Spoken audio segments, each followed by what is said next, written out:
Dear students, in this class I will discuss the significance of the negative energy which we have seen that coming out of the solutions of Dirac equation. We have seen that from Dirac's equation we obtain negative energy solutions as well as positive energy solutions, and the negative energy solutions cannot be discarded because we have seen that if we discard the negative energy solutions, the completeness condition will not be satisfied. So, we must understand what is the significance of the negative energy solutions. Even if the electron is free, this study has a very beautiful consequence. From this theory, we will see that the prediction of positron, that is the antiparticle of electron, can be derived.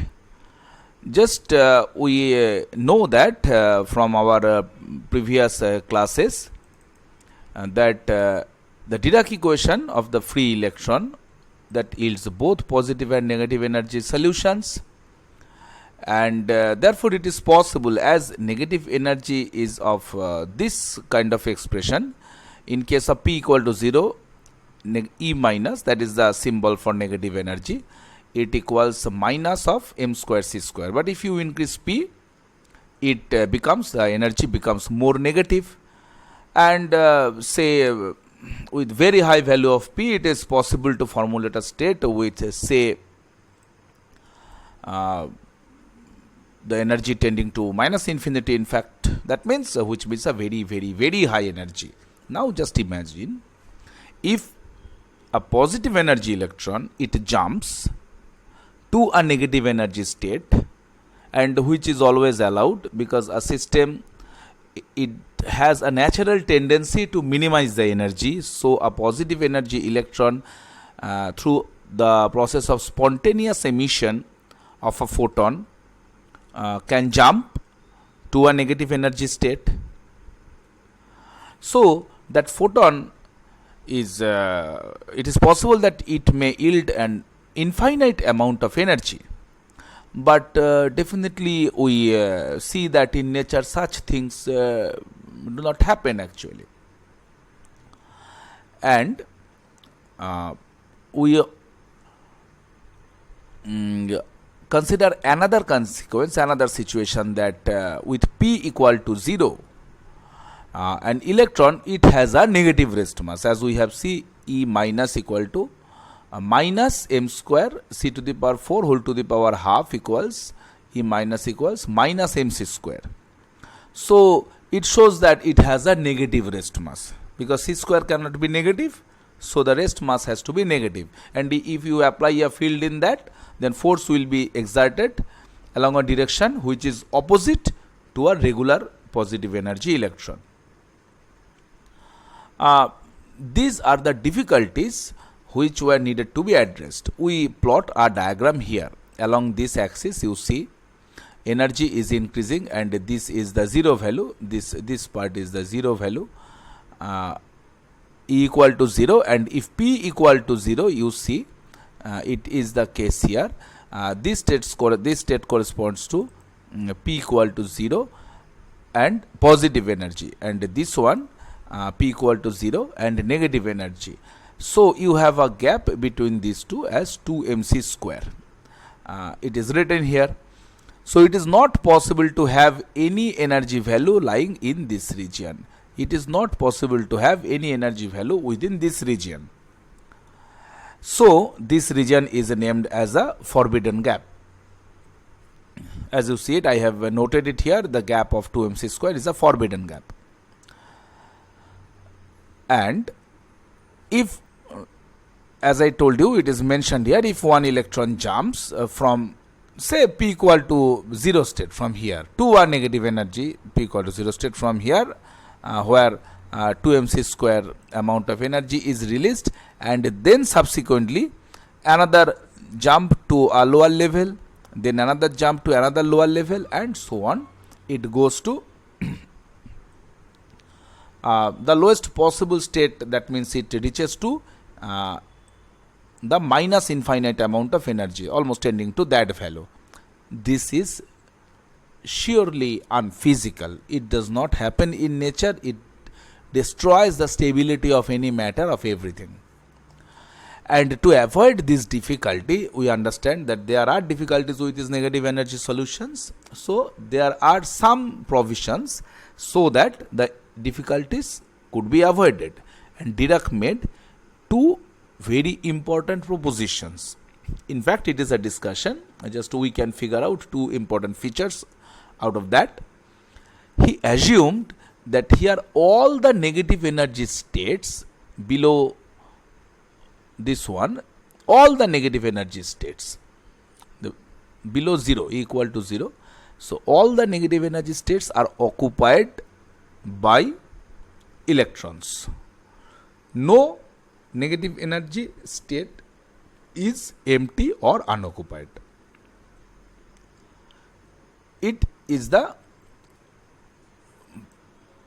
proposition of Dirac. All negative energy states are filled with electrons. That means in nature, as we see it, where there is a vacuum, vacuum means what? Vacuum means the positive energy states are all unoccupied, no electron in any state, because this is vacuum, and all the negative energy states are occupied.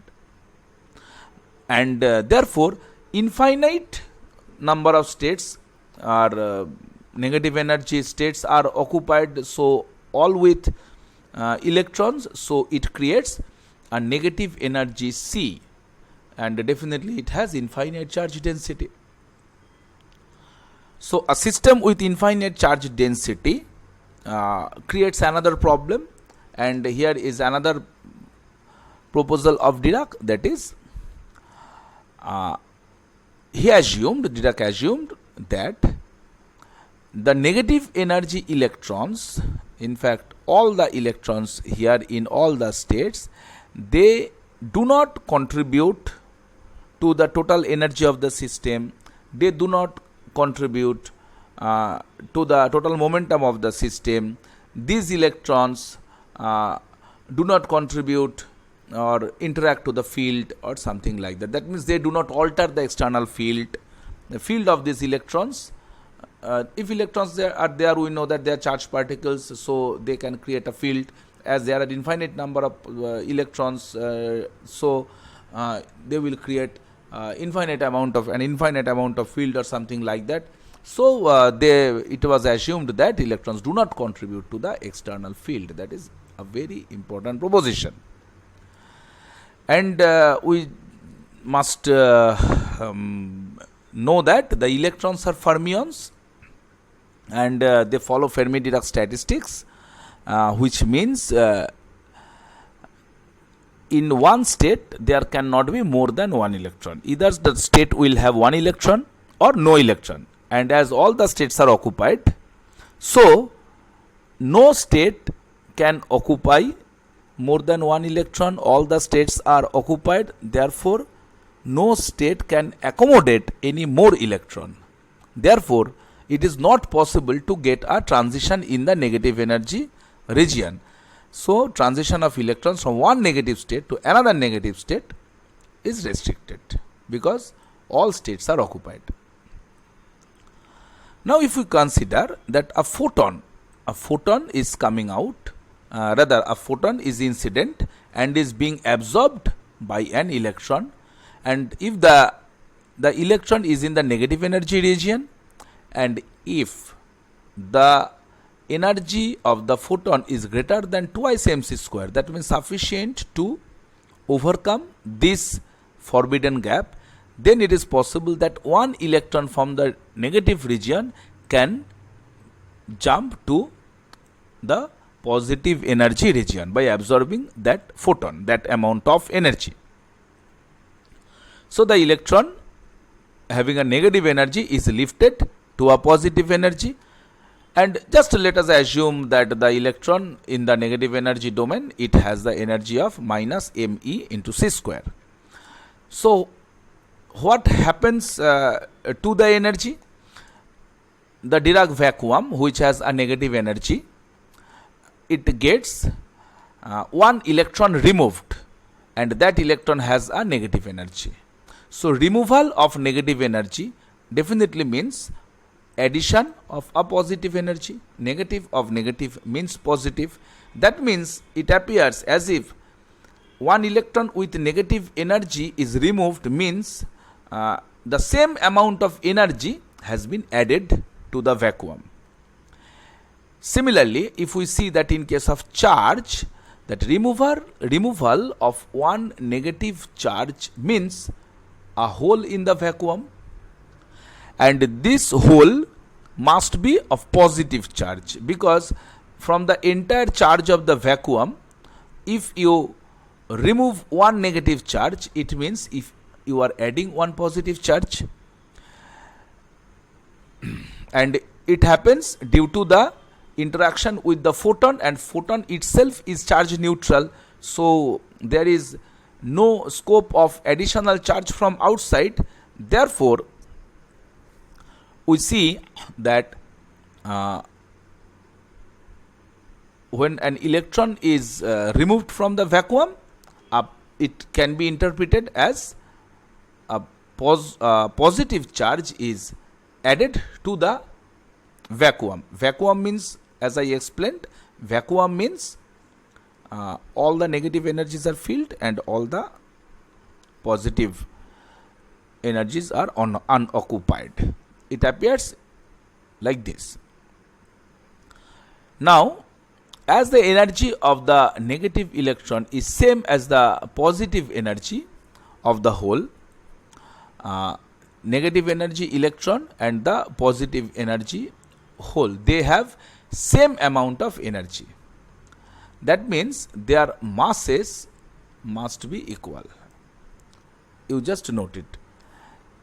So, lifting of one electron in the positive energy level from a negative energy level ultimately means what? Another particle, that is a hole here, with same mass but opposite charge and same amount of energy but positive energy is created. That means one particle is created which has positive energy. The amount is same as the negative energy of that electron, and this hole has same mass as the electron, and this hole has just the opposite charge of the electron. Electron is a negatively charged particle, so the hole is a positively charged particle, and therefore this is the antiparticle of electron and it is named as positron. You just know that positron was experimentally discovered after its theoretical prediction. There are beautiful history about this. Initially, Dirac thought that the positive charge must be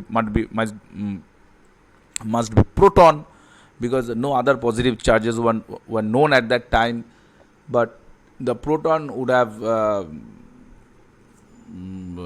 challenged the stability of the atom and of any system, so it could not be a proton. It was simultaneously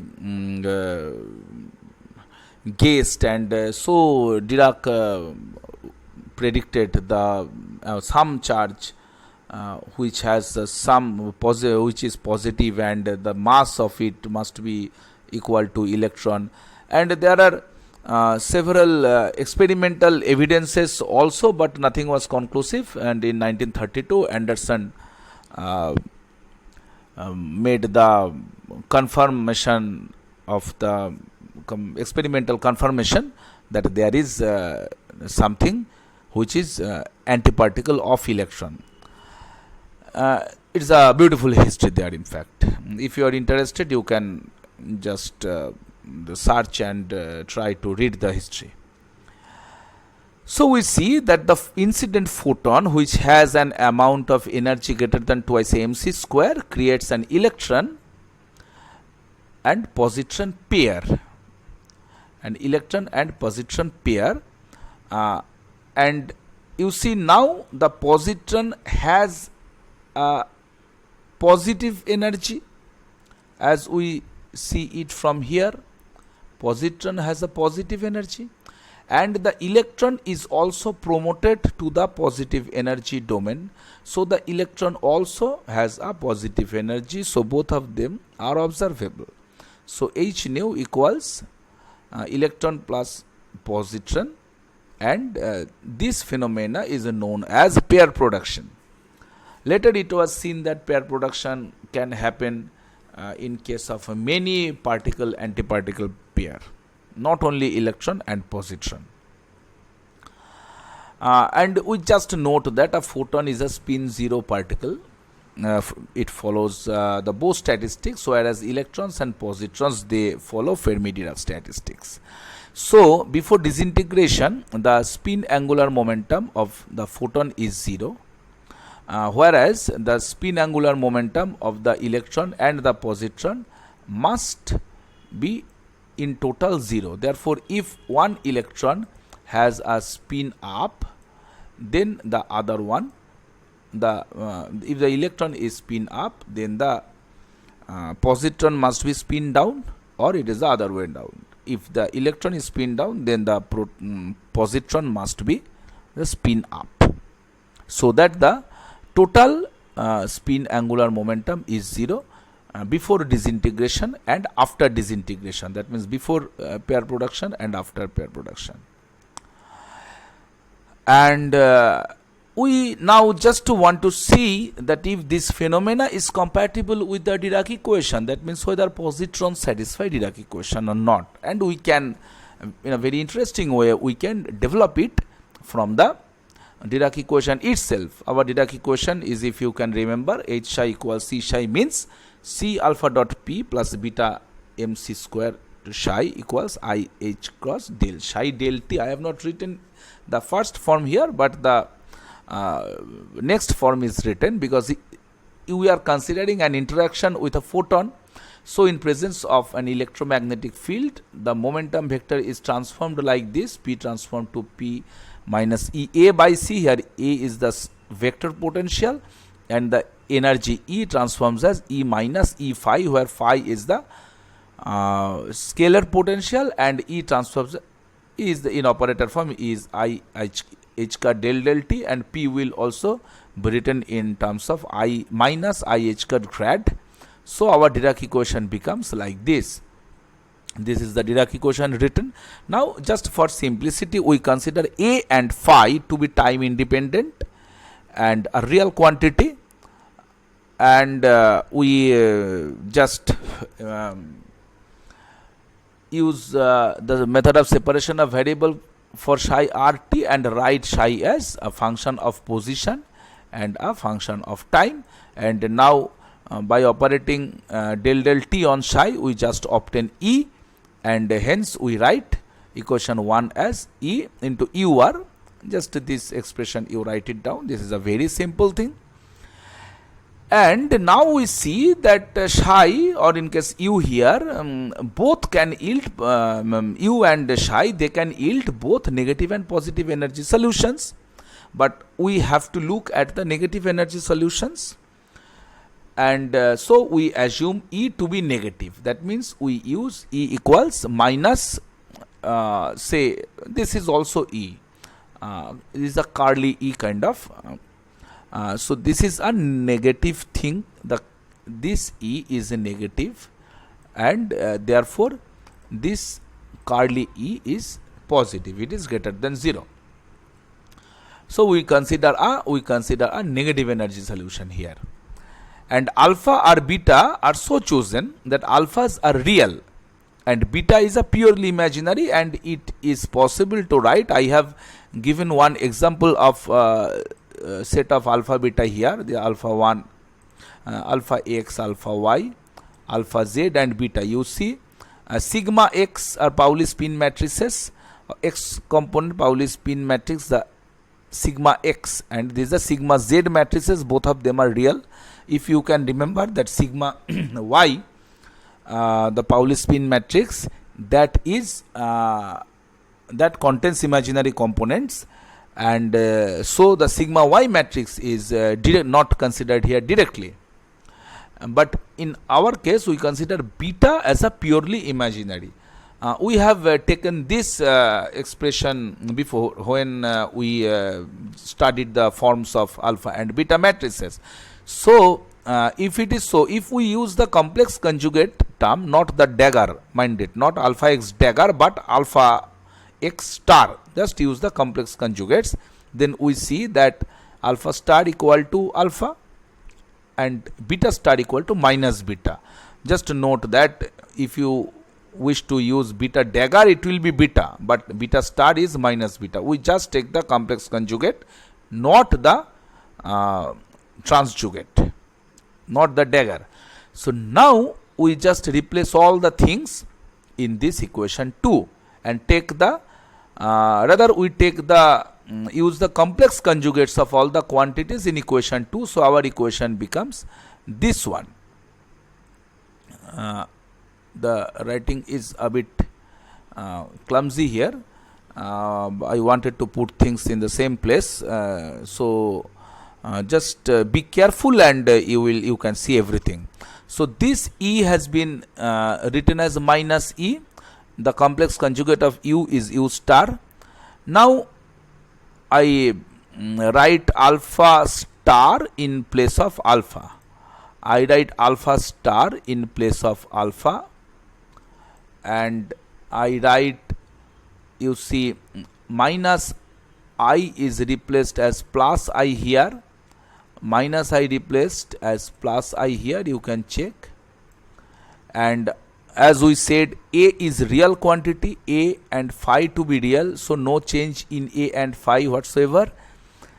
Again U star. Now I use beta star in place of beta. You see beta here, which is written as beta star here, and then the other things are usual. Now you absorb this minus sign and use alpha star equal to alpha, use alpha star equal to alpha and beta star equal to beta, so that you can you see that this side becomes E U star equals alpha, and now this minus comes here, so it becomes minus I h cut c grad, and then it becomes plus E, and you write this plus as minus of minus E. This plus, be careful, this plus is written as minus of minus. This is important, you just have to be careful here. And then you write beta star equals minus beta, so here it will be minus beta, and so it is minus beta mc square. I have done a mistake, and this minus will cancel this minus sign, so it will be a plus beta. The sign here will be, this is a mistake here, make a correction when you read it. This will be plus beta mc square, and then this plus E phi will be with this minus sign, it will be minus E phi. So I write it as plus into in bracket minus E phi into U. What does it show? Now if we check equation 2 with equation 3, this is our equation 3, we see that everything is same, but our negative energy E is replaced by positive energy curly E. This is curly E, positive energy. As we have seen, E is greater than 0. Curly E is so, and this E we thought that it is negative, it can be negative in fact, so it is replaced by the positive energy, and the charge of the electron is replaced by an opposite charge of the electron. The charge of the electron is replaced by the opposite charge of the electron. So equation 3 is the same Dirac equation, but it is satisfied by a particle which has a charge opposite to electron and which has the energy positive, and the solution is the complex conjugate of the usual solution of the electron. Actually, this solution U star to be the solution of equation 3 actually shows that the conjugate relationship between, what I mean to say is that the conjugate relationship between U star and U shows the particle antiparticle nature of these two particles, one with negative charge and the other is with positive charge. The positive charge is with positive energy, the negative charge is with negative energy here, and thus we see that the presence of positron, the existence of positron is corroborated by the Dirac equation.